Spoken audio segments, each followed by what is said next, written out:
Добар ден, ова е терминот за првото издание на Дневникот на Канал Плюс. Информации за денешните случувања, но и за настаните кои одбележаа неделата зад нас.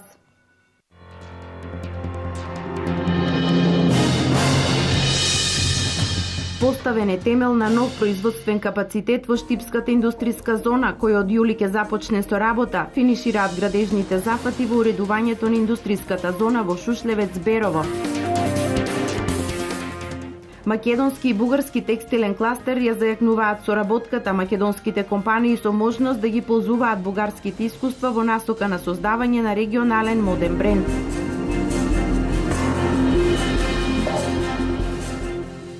Со завршната презентација на проектот за заштита на сливот на река Брегалница, неделава во Кочани започнува реализацијата на така наречените мали проекти од вториот повик.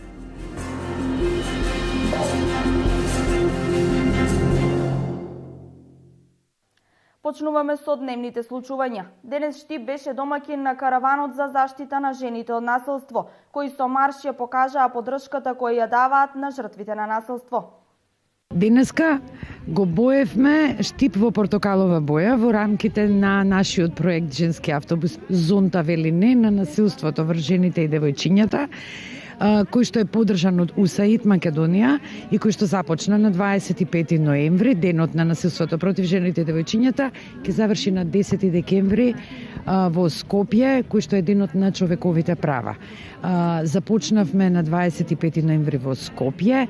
Автобусот наш тргна пред 2 дена каде што го боевме Свети Николев. Вчера делумно го боевме Штип каде што имавме работилница за личен развој со жените и денеска, како што можете да видите, направивме еден портокалов марш низ Штип и испративме порака преку делење на флаери и преку одбележување на портокаловата боја со знаците, што значи посветла иднина, која што е бојата на ЮН, на Обединетите нации, во борбата против семејното насилство, односно насилството врз жените и девојките. Целта е да се крене свеста кај оние кои што го трпат, да почнат да говорат за тоа и да знаат каде да се обрат. Неделава се постави темел на новиот производствен капацитет во Штипската индустријска зона. Македонско-италијанска инвестиција која од јули идната година треба да започне со конфекцијско производство. Поставен камен темелникот на новата германска текстилна фабрика Семак Фешн во индустријската зона Запад во Штип. Компанијата Семак Фешн е фирма ќерка на фабриката Штена од Германија, најголем производител на женски кошули, која веќе 20 години работи во Македонија и има вработено на 1000 луѓе. Градежната парцела е на површина од 33.000 метри квадратни, од кои само погонот е на 5.000 метри квадратни и се планира да бидат вработени на 300 граѓани. Целата инвестиција е во вредност од 3 милиони евра.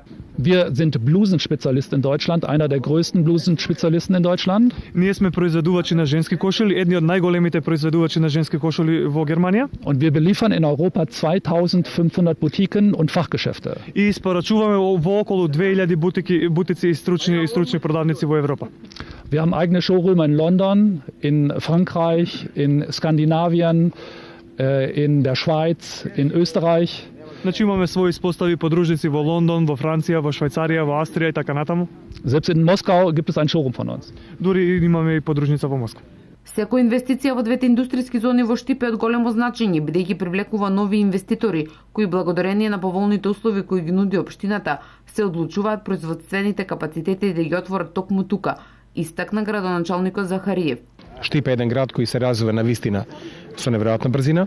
Се радуваме на странските инвеститори, напред се и на домашните наши креативни бизнисмени. Да истакнам дека само пред 10 дена продадовме 3 плацеви за фабрики во Македонка и верувам дека и таму ќе имаме нови градби. Сакам да истакнам дека ние се радуваме кога доаѓаат инвеститори и помагаме максимално тоа да биде направено што поскоро, за да почнат да градат вакви фабрики. Мислам дека овој пример ќе го следат и други мултинационални компании кои ќе доаѓаат овде, ќе градат, а наша заедничка цел на бизнес заедницата и на општината е да нема невработени во нашиот град. И мислам дека во тоа ќе успееме. Новиот капацитет на Семак Фешн ќе го гради штипската фирма Актива и ќе биде завршен најдоцна во јули 2016 година. Исто така во индустријската зона Запад, фирмата Актива веќе купила парцела со површина од 10.000 метри квадратни, на кој ќе го гради вториот индустријски капацитет за производство на автобуси. Индустријската зона Запад се протега на должина од 4 километри покрај патот Радови Струмица.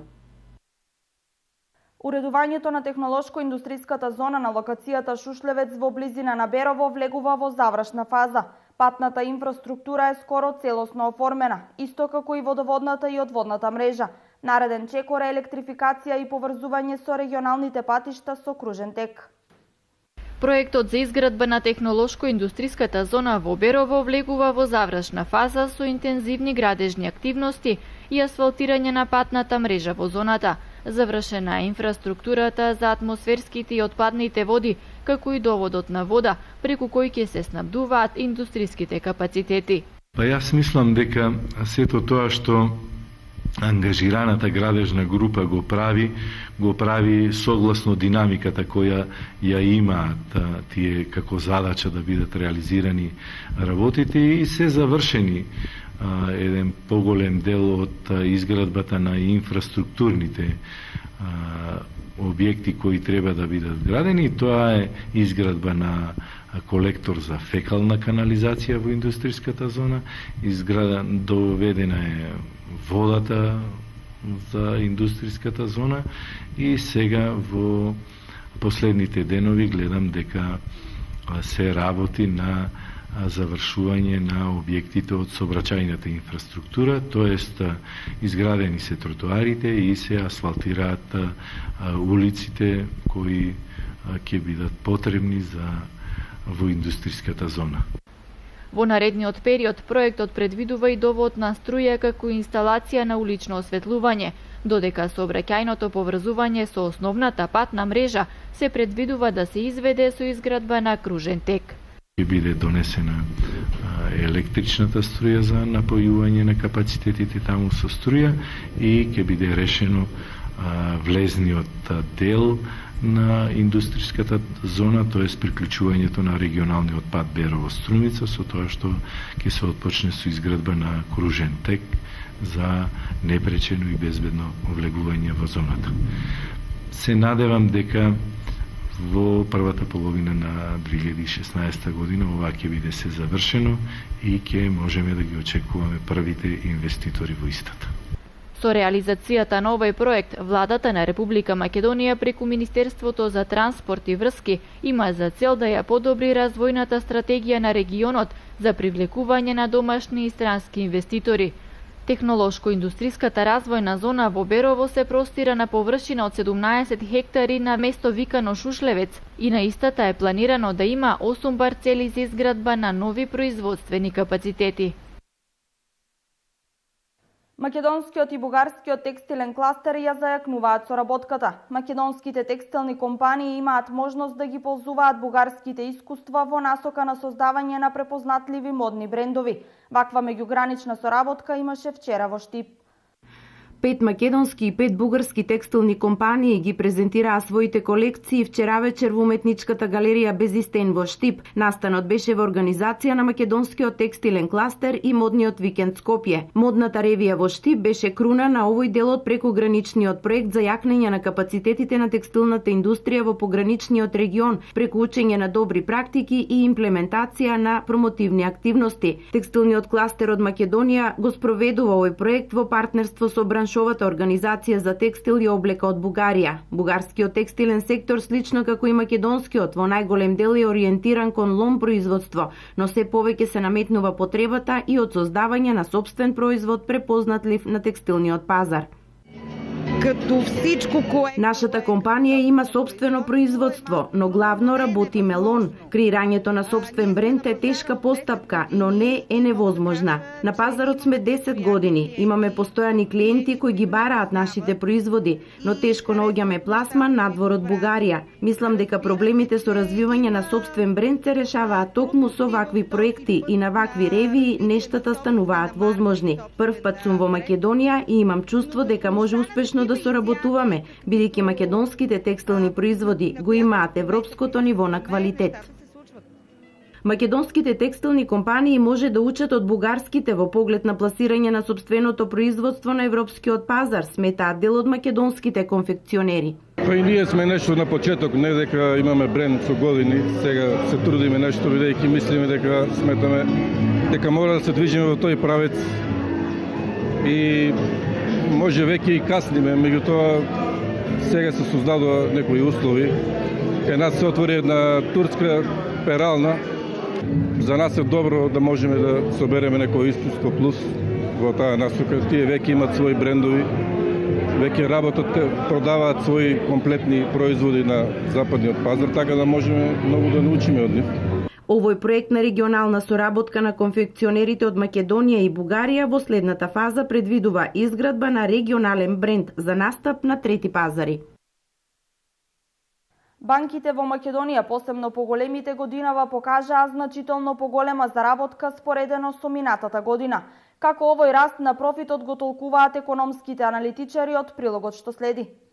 Банките остваруваат значителен приход кој што од година во година е се поголем. Од почетокот на годината до сега банките во Македонија имаат остварено добивка од 60,3 милиони евра. Според класирањето по големина на банките, најголемите во кои се вбројуваат Стопанска банка, НЛБ, Тутунска банка, Комерцијална банка, инкасирале 51,7 милиони евра. Според податоците на Народна банка на Република Македонија, профитот најчесто е придобивка од каматите и од провизиите, додека според економски експерти ова се должи на сметка на населението. Тој приход се повеќе се остварува од работа со населението за сметка на стопанството, што е по мене лоша појава, бидејќи банките пред се им би требало да бидат сервис на стопанството и да го финансираат стопанството во периодите кога ангажираат стопанските субјекти парични средства за да нешто произведат, да направат некои трансакции и потоа по извршувањето на таквите трансакции и остварувањето на приходите да ги враќаат кредитите.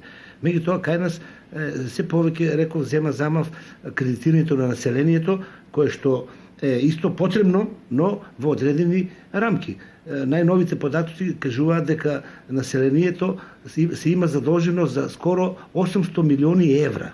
Факт е дека во денешно време се почесто семејствата се должници на банките поради земањето кредити за најразлични намени кои им се потребни. Земањето кредити од една банка за да се покрие друг кредит земан од друга банка и така натаму е уште еден доказ дека банките на секој можен начин профитираат, а за граѓаните доаѓа ново задолжување што и не е баш решавачки проблем.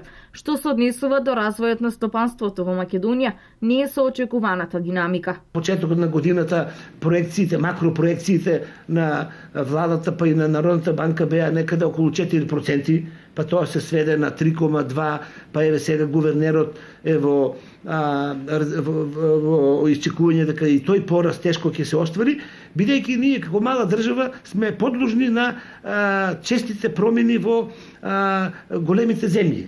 Секоја промена во една поголема земја кај што ние сме значаен, да речеме, тие ни се значаен деловен партнер, како една Германија и така натаму, тие или Србија, исто голема, па и Грција, тие нивните турбулентни промени во стопанската структура директно се одразуваат на нашето стопанство. Според Ивановски нема место за замерка што банките профитираат од населението. Поголемиот дел од приходите на банките е од каматите за извадените кредити на физичките и правни лица и тоа во сума над 171 милиони евра, додека од провизиите имаат наплата од скоро 51 милиони евра. Последна презентација на програмата за уредување на речниот слив на река Брегалница имаше неделава во Кочани. Со ова практично се отвора фазата на конкретна реализација на планираните проекти од вториот повик за спас на најголемата река на истокот. На завршната инаку четврта поред презентација на проектот за управување со речниот слив на Брегалница, која се одржа денеска во амфитеатарот на Економскиот факултет во Кочани, беа посочени мерките кои треба да се презема за да се оствари зацртаната цел. Презентерите ја представија финалната верзија на планот за управување со речниот слив на Брегалница и малите инфраструктурни проекти од првиот и вториот повик. Ова е четврта последна презентација на проектот, каде што сакаме да го представиме драфтот на планот за управување со сливот, кој што е изработен во последниве 4 години. И исто така да представиме и другите резултати од проектот, односно малите инфраструктурни проекти, 15 во сите општини во Брегалничкиот слив и 3 мали инфраструктурни проекти од вториот круг. Исто така би сакале да ги представиме и резултатите од другите активности, од учеството на јавноста и во градењето на капацитетите на локално и на регионално ниво. За реализација на проектите се одговорни единиците на локалната самоуправа по сливот на Брегалница и Министерството за животна средина во соработка со Министерството за земјоделство, шумарство и водостопанство. Изработена е така наречена програма на мерки, која што се однесува на 6 годишен период од 2015 до 2021 година, каде што се предвидени мерки кои што ќе го подобрат статусот на водните тела во Брегалница и исто така ќе подобрат квалитетот во целиот слив. Доколку планот почне да се спроведува, односно овие мерки, тогаш за 6 години ќе имаме подобрена ситуација на речниот слив, а за 2 циклуса ќе имаме посакувана ситуација во сливот. Финансиските средства во висина од 4 милиони франци ги обезбеди швајцарската влада, а со учество од вкупно 800.000 франци во реализацијата на проектот се вклучуваат општините и ресорните министерства. Треба да биде вклучено Министерството за животна средина и просторно планирање со обезбедување на доволно средства за да овие мерки се спроведат. Но исто така треба да бидат вклучени и општините кои што исто така играат важна улога и регионот, источниот плански регион во овој случај, кој што секој од нив има своја улога. Инаку презентацијата ја следеа представници на Министерството за животна средина, Министерството за земјоделство, шумарство и водостопанство, амбасадата на Швајцарија во Македонија, СЕКО и општина Кочани, како и заинтересирани од 15 општини во сливот на Брегалница кои се вклучени во проектот. На Македонија и треба твојата идеја. Ова е мотото на серијата трибини со граѓаните кои ВМРО ДПМН ги организира низ градовите. Во петокот штипјани имаа можност да ги елаборираат своите идеи од јавен интерес, како дел од изборната програма на владеачката партија. Минути за политика во неделниот дневник на Канал Плюс. Автопат Штип Скопје, експресен пат Штип Велес, автопатско решение Штип Кочани, пат Штип Радовиш и локален пат Штип преку Карбинци до Виница, нови фабрики во Тирс зоната. Се решаваат и долгогодишните инфраструктурни проблеми во селата во Штип, истакна градоначалникот Илчо Захариев на вчерашната трибина на ВМРО ДПМН во Штип, која е дел од кампањата на Македонија и треба твојата идеја. Трибината се одржа во преполната сала на Домот на културата Ацо Шопов. Нема штипско село кое не добило асфалтна површина. Тоа не се случувало во историјата на нашиот град. Во образованието, што да кажам, го имаме угада 20.000 студенти, по €1 да трошат дневно. Тоа се 20.000 евра за нашиот град. А знаете дека голем број семејства изнајмуваат сместувачки капацитети, се подигна стандардот, се отвараат нови трговски центри, супермаркети. Универзитетот го повлече градот, но стручните кадри кои ќе ги произведе универзитетот, ќе го подигнат уште повеќе штипското стопанство. Па затоа се отвори овој универзитет. И уште нешто. Во основното и средното образование го реновирахме училиштето во Македонка. Направивме ново училиште во Шеварлија. Наскоро ќе го почнеме во Почивало. Комплетно го реконструирахме основното училиште Ванчо Прке. Наскоро очекуваме дека ќе почне реконструкцијата училиштето во Тоша Арсов, а претходно се заврши во Гоце Делчев. Моментално работиме во Нектенин, каде се менат прозори, врати и едноставно ставаме енергетски ефикасни во тоа училиште. За период од 2,5 години штипската локална власт со средства од општинскиот, но и од државниот буџет успеа да реализира 280 проекти. Со исто темпо продолжува и понатаму за да се постигне предизборното ветување дека Штип ќе стане вистински регионален центар. Кои ние успешно ги реализираме. За идната година имаме амбициозна програма, која е програма на граѓаните на Штип. Вашите идеи ќе преточиме во дела. Само да ни давате уште поголема поддршка. Да ни давате идеи. Ќе бидеме на секоја улица, во секоја населба, во вашите домови. Штип има да биде пријатно место за живење. Не случајно, 50% становите кои се купуваат во нашиот град, ги купуваат лица од страна. Тоа е добро. Значи Штип се развива како град и ќе стане прав административен, економски, културен, здравствен центар на Ична Македонија. На вчерашната трибина на ВМРО ДПМН во Штип, граѓаните имаа можност директно да ги пласираат своите идеи кои би биле дел од изборната програма на владеачката партија. Добар дел од барањата беа и од лична природа и како такви им беа презентирани на надлежните владени представници. Кочанчанецот Методи Митев 28.000 евра го делат од можноста за нормален живот и повторно застанување на нозе, откако како резултат на ретко заболување стана неподвижен. Ова е сумата потребна за операција во Кина, а за да ја обезбеди потребна му е финансиска помош. Хуманоста на граѓаните, институциите и компаниите може многу да му помогнат на Митев.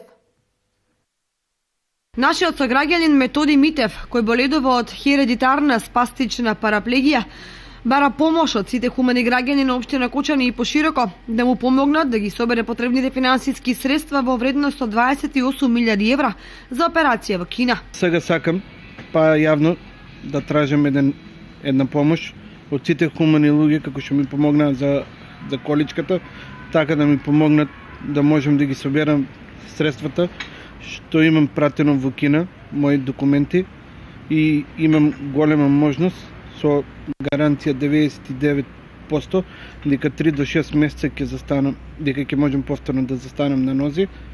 Така да за таа операција се ми потребни 28.000 евра пари, што не сум во могушност да ги соберам парите, ги немам потребните средства, и апел до сите газди и сограѓани на град Кочани кои можат и сакаат и имаат волја да ми помогнат да можем да ги соберам парите, да идам на операција и да можем да пак да функционирам како што е било и пред тоа.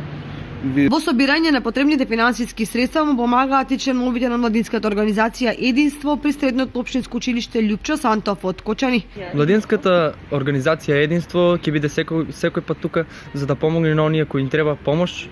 Освен хуманитарни концерти, ќе правиме и други настани кои ќе бидат во големо значење за луѓето кои им треба помош. Организиравме хуманитарен настан за да му помогнеме на Методи Митев. А сега повторно сакаме да организираме хуманитарен концерт. Не го знаеме точниот датум, но ќе бидете информирани за тоа подоцна. Со тоа сакаме да ја покажеме нашата хуманост повторно, за да собереме доволно средства за да биде опериран во Кина. Инаку Методи неодамна собра средства за набавка на мобилна количка, па се надева дека наскоро ќе ги собери останатите финансиски средства за извршување на операција во Кина, каде му ветуваат 99% успешна операција. На крај од овој дел од дневникот се навраќаме на прилогот на колегата Валери Спасевски. Тој во петокот истражуваше на тема игри на среќа во Делчевскиот регион, каде се случува и повеќе награди да отидат на иста адреса. Дека делчевчани добро стојат на полето на среќата покажува последниот пример на Александар Петровски, кој откако пред известно време изгреба 100.000 денари, за кратко време ја изгреба и највредната добивка автомобил Голф 7. Покрај Петровски, кој со семејството живее во Струмица, Делчево во изминатите години е меѓу посрекните градови кога се во прашање игрите на среќа. Пред токму 2 години, во месец ноември во Делчево, падна лото ливче вредно 3 милиони денари, а неодамна од среќниот киоск во Делчево беше уплатено и ливче, чија добивка изнесуваше 10.000 евра. Од кога добија Джокер 3 милиона денари, граѓаните повеќе почнаа да игра. Сега пред нема месец дена 10.000 евра на 6+1 добија еден граѓанин. И шеска стално добиваат. Еден граѓанин што беше околу 80.000 денари зема, единствена шеска беше во Македонија. Дали преферираат повеќе лото или грепки? Па и лото и грепки. И на грепки добиваат повеќе, 2-3 пати добиваат по 60.000, 5.000 добиваат стално, 1000-арки и така. Дел од граѓаните во Делчево на среќата се надеваат повеќе од 30 години. Играм од давнија, 30 години нагоре играм. Имам до сад 2 шески, 5 многу имам. И до сад 2 пати ги промашувам седмиците. 2 шески имам, а 5 сум имал може на 100 пати. Комбинациите си слободно играм, какво тя треба ни да ми погодат, не ја? Така? Те го напред играм, еле? Значи може да се надеват, човек да се надева на игрите на среќа поекогаш. Да.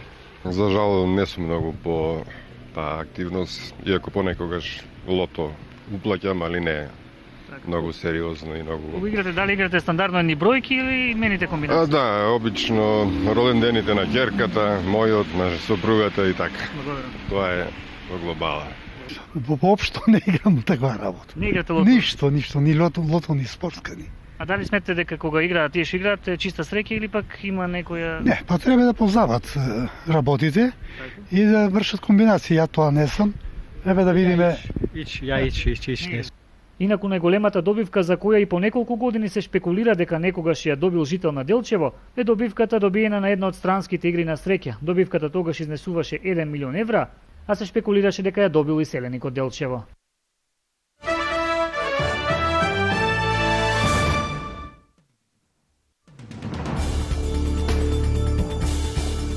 Курсот на еврото на светските девизни берзи неделава ја заврши на ниво од под 1,06 долари, што представува најниска вредност на европската во однос на американската валута во последните 7 месеци. И во однос на јапонската национална валута, еврото од почетокот на неделата ослабе за 0,5% и сега чини 130,95 јени. Од друга страна, вредноста на доларот во однос на јенот остана непроменета на ниво од 122,80 јапонски за една американска валута. Растот на вредноста на доларот во однос на еврото според аналитичарите се должи на серијата нови податоци кои укажуваат на стабилен раст на американската економија. Шефовите на држави или влади на 28-те земји членки на Европската Унија и првите луѓе на Унијата денеска во Брисел се среќаваат со турскиот премиер Ахмед Даватоглу за да разговараат за прашања поврзани со напливот на имигрантите од Турција кон Европа. На дневен ред е акцијскиот план за справување со миграцијата во чии рамки Унијата досега и додели на Анкара 3 милиарди евра за сместување на бегалците на нејзина територија. Со планот исто така се предвидува и олеснување на визниот режим при патување на турските граѓани во државите од Европската Унија и забрзување на преговорите за членство на Турција во Унијата. Вредноста на природните ресурси, како нафтата, бакарот, цинкот и јагленот, повторно се наречиси најниско ниво од почетокот на финансиската криза. Аналитичарите велат дека не постои причина за оптимизам засега. Цените на природните ресурси се уште не ја достигнале најниската вредност и може да продолжат да паѓат доколку не се зголеми побарувачката или пак понудата не се ограничи во поголема мера. Тврдат од американската Goldman Sachs, една од највлијателните банки во стока на пазарот. Но Goldman Sachs не е единствената банка која тврди дека цените на суровините во наредниот период нема да закрепнат. Во глобалните прогнози за идната година од британската Barclays велат дека суровините ќе продолжат да се движат под дното додека не дојде до подобрување во поглед на светскиот економски раст.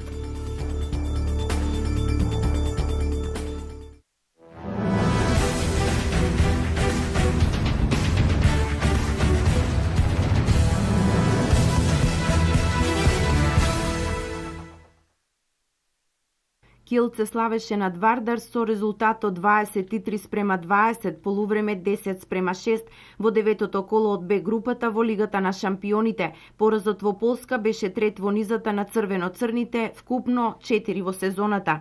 Вардар во Полска го одигра најлошиот меч во досегашниот тек од сезоната. Особено лошо делуваа избраниците на Раул Гонзалес во првото полувреме, кога можеби и наивно ја прифатија грубата игра, во која Килце многу подобро се снајде. Во текот на целиот меч Вардар лошо бранеше со ракометар повеќе и лошо ги изведуваше седмерците. Црвено-црните во првите 10 минути постигнаа само 2 гола, тогаш Килце ја создаде предноста од 3 голови, односно 5:2 која задржа до крајот на полувремето. Вардар во првиот дел функционираше во одбраната најмногу поради одличниот Милич на голот, но во нападот не можеше да се консолидира.